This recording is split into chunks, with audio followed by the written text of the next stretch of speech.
یا ابوالفضل خدا خیلی رحممون کرد.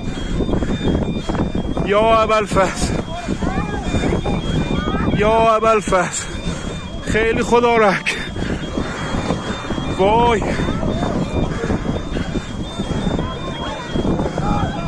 هواپیمامون با مصیبت واقعا دیگه فقط امام رضا.